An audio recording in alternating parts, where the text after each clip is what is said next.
د سیکولریزم پدیده او د هغې پیژندنه.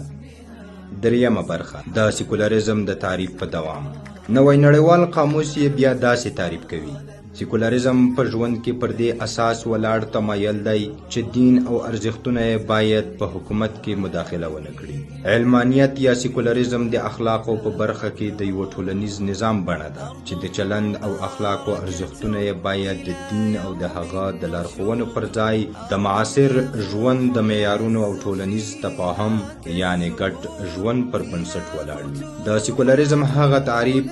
چې مسلمانانو په منځ کې مشهور دی، البته کوم تعریف چې د اسلامي لیکوالو له لوري په خپلو کتابونو کې د سیکولریزم په اړه لیکل شوی وایي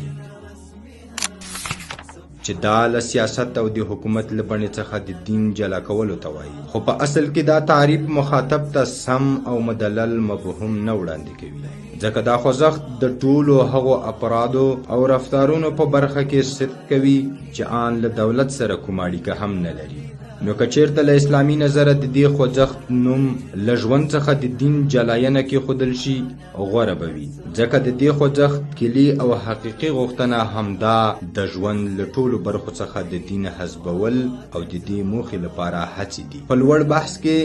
له راغلو تعریفونو څخه ښکاري چې د سیکولریزم خوځښت د انسان د ژوند په ټولو اړخونو او کنجونو باندې پام ساتي او د بشریت په ژوندانه کې د یو ډول بدلون په لټه کې دي، هغه که په دینی، ټولنیزه، اخلاقي، اقتصادي او هم د ژوند په نور اړخونو کې وي.